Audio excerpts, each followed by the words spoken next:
ಇನ್ನು ಜಿಟಿ ದೇವೇಗೌಡರು ದಸರಾ ವೇದಿಕೆಯಲ್ಲಿ ಸಿದ್ದರಾಮಯ್ಯನವರನ್ನ ಹಾಡಿ ಹೊಗಳಿದ ವಿಚಾರಕ್ಕೆ ಸಂಬಂಧಪಟ್ಟಂತೆ ಜೆಡಿಎಸ್ ಪಾಳೆಯದ ಒಳಗೆ ಅಸಮಾಧಾನ ಭುಗಿಲೆದ್ದಿದೆ.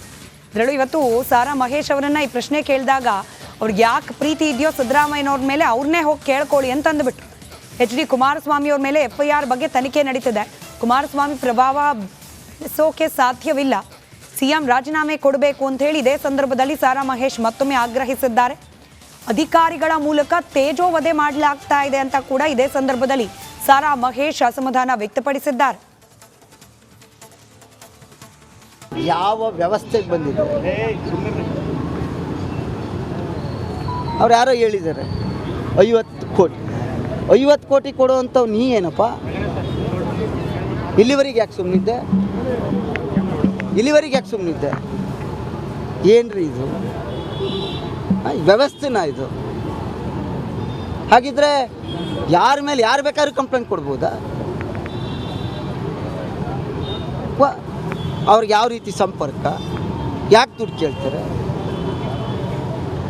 FIR ಮಾಡಬೇಕಾದ್ರೂ ನೋಡಿ, ಇವತ್ತು ಇಲ್ಲಿ ಹೋರಾಟ ಮಾಡ್ತಾ ಇದ್ದೀವಿ, ಫೋನಲ್ಲಿ ಸಿಕ್ಕಿಲ್ಲ, ನಿನ್ನೆ ಇವತ್ತು ಮಾತಾಡ್ತೀನಿ, ಇಲ್ಲ ನಾಳೆ ಮಾತಾಡ್ತೀನಿ. ಏನು ಇವತ್ತು ಪ್ರತಿಭಟನೆಯಲ್ಲೂ ಭಾಗವಹಿಸಿಲ್ಲ, ಸ್ವಲ್ಪ ಬ್ಯುಸಿ ಇರ್ತಾರೆ ಸರ್.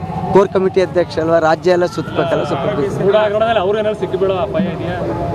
ಅವ್ರದ್ದೇನೂ ಇಲ್ಲ. ನನಗೆ ಗೊತ್ತಿರೋ ಪ್ರಕಾರ ಯಾವೂ ಇಲ್ಲ ಅಂತ ಅಂದ್ಕೊಂಡಿದ್ದೀನಿ. Thank you.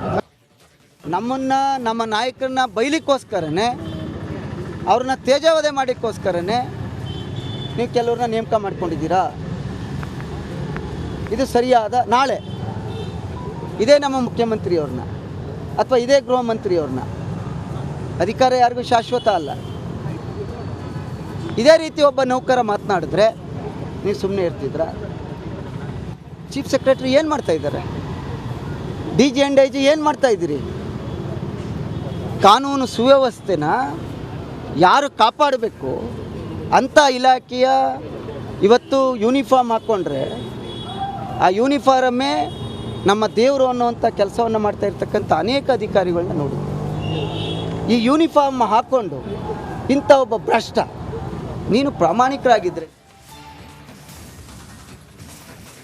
ಕರ್ನಾಟಕದ ರಾಜಕೀಯ ವಿದ್ಯಮಾನಗಳ ಕಡೆ ಗಮನ ಕೊಡೋಣ. CM ರಾಜೀನಾಮೆ ಕೇಳುವವರು ಡೊಂಗಿತನ ಬಿಡ್ಲಿ, ರಾಜೀನಾಮೆ ಕೇಳುವವರ ಮೇಲೇನೆ ಕೇಸ್ಗಳಿವೆ ಅಂತ ಹೇಳಿ ಮೈಸೂರಿನಲ್ಲಿ ಸಚಿವ ಕೃಷ್ಣ ಬೈರೇಗೌಡ ವಾಗ್ದಾಳಿ ನಡೆಸಿದ್ದಾರೆ. CM ರಾಜೀನಾಮೆಗೆ ಆಗ್ರಹಿಸುವವರು ಅವರೇ ಮೊದಲು ರಾಜೀನಾಮೆ ಕೊಡ್ಲಿ, ಅವ್ರಿಗೊಂದು ಕಾನೂನು ಬೇರೆಯವ್ರಿಗೊಂದು ಕಾನೂನು ಅಂತ ಇದೆಯಾ? CM ತಪ್ಪು ಮಾಡಿಲ್ಲ ಅಂತ GT ದೇವೇಗೌಡರೇ ಹೇಳಿದ್ದಾರೆ ಅನ್ನೋದು ಕೃಷ್ಣ ಬೈರೇಗೌಡರ ಪ್ರತಿಕ್ರಿಯೆ. ಈಗ ಇವರೆಲ್ಲ ಮಾತಾಡ್ತಾ ಇದ್ದಾರೆ, ಏನೆಲ್ಲ ಮಾತಾಡ್ತಾ ಇದ್ದಾರೆ.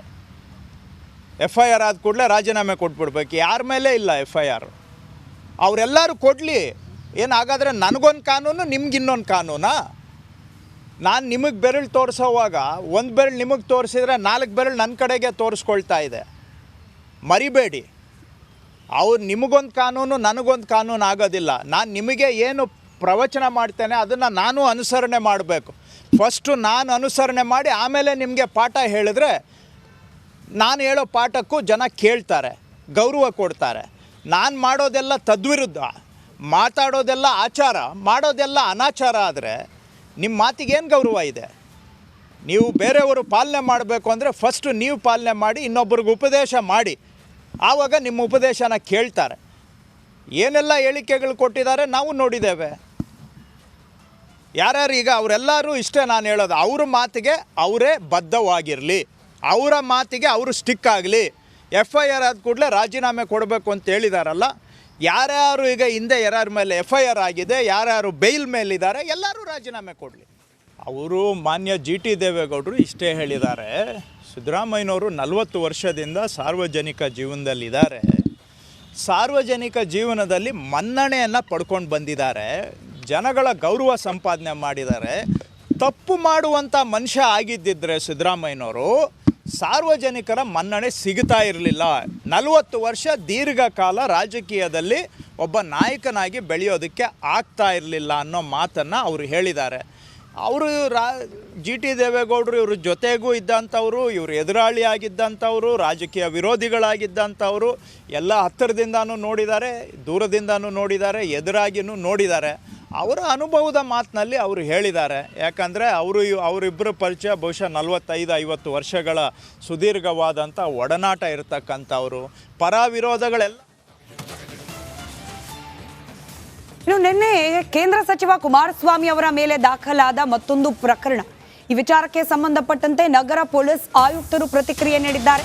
ಕೇಂದ್ರ ಸಚಿವ ಕುಮಾರಸ್ವಾಮಿ ಅವರ ವಿರುದ್ಧ ಎಫ್ಐಆರ್ ದಾಖಲಾದ ಹಿನ್ನೆಲೆ ಘಟನೆಗೆ ಸಂಬಂಧಪಟ್ಟಂತೆ ಪ್ರಕರಣವನ್ನು ದಾಖಲಿಸಿಕೊಳ್ಳಲಾಗಿದೆ. ಪಾರದರ್ಶಕವಾಗಿ ತನಿಖೆ ನಡೆಸಲಾಗುತ್ತೆ ಅಂತ ಹೇಳಿ ನಗರ ಪೊಲೀಸ್ ಆಯುಕ್ತ ಬಿ ದಯಾನಂದ್ ಪ್ರತಿಕ್ರಿಯೆ ನೀಡಿದ್ದಾರೆ.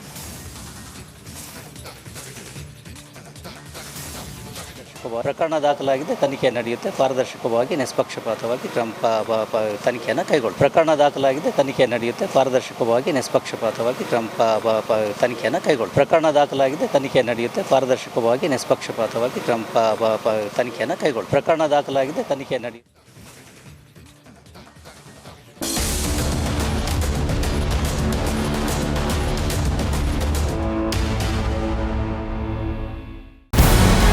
ನಮಸ್ಕಾರ, ಕರ್ನಾಟಕ ಪ್ರೈಮ್ ಟೈಮ್ಗೆ ಸ್ವಾಗತ.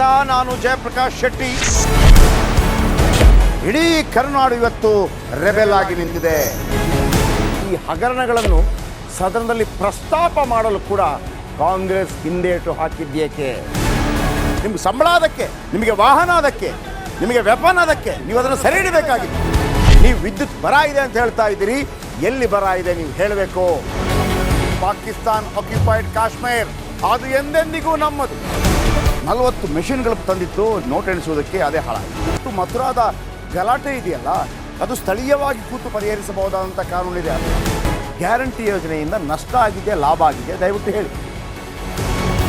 Dawood Ibrahim most wanted criminal ಯಾವಾಗಾದ ಅಂದರೆ ಇಲ್ಲಿ ತನಕ ಭಾರತ ದೇಶದಲ್ಲಿ ಓರ್ವ ದಲಿತ ಪ್ರಧಾನಿಯಾದಂಥ ಇತಿಹಾಸವೇ ಇಲ್ಲ. ರಿಪಬ್ಲಿಕ್ ವರ್ಲ್ಡ್ ಆಪ್ ಇದು ಕೇವಲ ಅಪ್ಲಿಕೇಶನ್ ಅಲ್ಲ, ಸಮಗ್ರ ಸುದ್ದಿಗಳ ಸಂಪರ್ಕ ಮಾರ್ಗಕ್ಕೆ ಕ್ರಾಂತಿಕಾರಿ ಬದಲಾವಣೆ. ರಿಪಬ್ಲಿಕ್ ವರ್ಲ್ಡ್ ಆಪ್ ಕೇವಲ ಸುದ್ದಿ ಅಪ್ಲಿಕೇಶನ್ ಅನ್ನ ಪರಿಚಯ ಮಾಡ್ತಾ ಇಲ್ಲ, ಬದಲಾಗಿ ಡಿಜಿಟಲ್ ಸುದ್ದಿ ಬಳಕೆಯ ಹೊಸ ಯುಗಕ್ಕೆ ನಾಂದಿ ಹಾಡ್ತಾ ಇದೆ. ಇದೊಂದು ಬ್ರೇಕಿಂಗ್ ನ್ಯೂಸ್, ಪ್ರಭಾವಶಾಲಿ ಕಾರ್ಯಕ್ರಮಗಳಿಗೆ ಗಟ್ಟಿಯಾದ ವೇದಿಕೆ. ರಿಪಬ್ಲಿಕ್ ವರ್ಲ್ಡ್ ಅಪ್ಲಿಕೇಶನ್ ಈಗ ಲೈವ್ ಆಗಿದೆ. ಗೂಗಲ್ ಪ್ಲೇ ಸ್ಟೋರ್ ಮತ್ತು ಆಪಲ್ ಆಪ್ ಸ್ಟೋರ್ ಎರಡರಲ್ಲೂ ಲಭ್ಯವಿದೆ. ಈಗಲೇ ಡೌನ್ಲೋಡ್ ಮಾಡಿ. ನಮಸ್ಕಾರ, ಕರ್ನಾಟಕ ಪ್ರೈಮ್ ಟೈಮ್ಗೆ ಸ್ವಾಗತ. ನಾನು ಜಯಪ್ರಕಾಶ್ ಶೆಟ್ಟಿ. ಇಡೀ ಕರ್ನಾಡು ಇವತ್ತು ರೆಬೆಲ್ ಆಗಿ ನಿಂತಿದೆ. ಈ ಹಗರಣಗಳನ್ನು ಸದನದಲ್ಲಿ ಪ್ರಸ್ತಾಪ ಮಾಡಲು ಕೂಡ ಕಾಂಗ್ರೆಸ್ ಹಿಂದೇಟು ಹಾಕಿದ್ದೇಕೆ? ನಿಮ್ಗೆ ಸಂಬಳ ಅದಕ್ಕೆ, ನಿಮಗೆ ವಾಹನ ಅದಕ್ಕೆ, ನಿಮಗೆ ವೆಪನ್ ಅದಕ್ಕೆ, ನೀವು ಅದನ್ನು ಸೆರೆ ಹಿಡಿಬೇಕಾಗಿತ್ತು. ನೀವು ವಿದ್ಯುತ್ ಬರ ಇದೆ ಅಂತ ಹೇಳ್ತಾ ಇದ್ದೀರಿ, ಎಲ್ಲಿ ಬರ ಇದೆ ನೀವು ಹೇಳಬೇಕು. ಪಾಕಿಸ್ತಾನ್ ಆಕ್ಯುಪೈಡ್ ಕಾಶ್ಮೀರ್ ಅದು ಎಂದೆಂದಿಗೂ ನಮ್ಮದು. 40 ಮೆಷಿನ್ಗಳು ತಂದಿತ್ತು ನೋಟ್ ಎಣಿಸುವುದಕ್ಕೆ, ಅದೇ ಹಾಳಾಯಿತು. ಮಥುರಾದ ಗಲಾಟೆ ಇದೆಯಲ್ಲ, ಅದು ಸ್ಥಳೀಯವಾಗಿ ಕೂತು ಪರಿಹರಿಸಬಹುದಾದಂಥ ಕಾನೂನಿದೆ. ಗ್ಯಾರಂಟಿ ಯೋಜನೆಯಿಂದ ನಷ್ಟ ಆಗಿದೆ, ಲಾಭ ಆಗಿದೆ, ದಯವಿಟ್ಟು ಹೇಳಿ. Dawood Ibrahim most wanted criminal ಯಾವಾಗಾದ ಅಂದರೆ ಇಲ್ಲಿ ತನಕ ಭಾರತ ದೇಶದಲ್ಲಿ ಓರ್ವ ದಲಿತ ಪ್ರಧಾನಿಯಾದಂಥ ಇತಿಹಾಸವೇ ಇಲ್ಲ.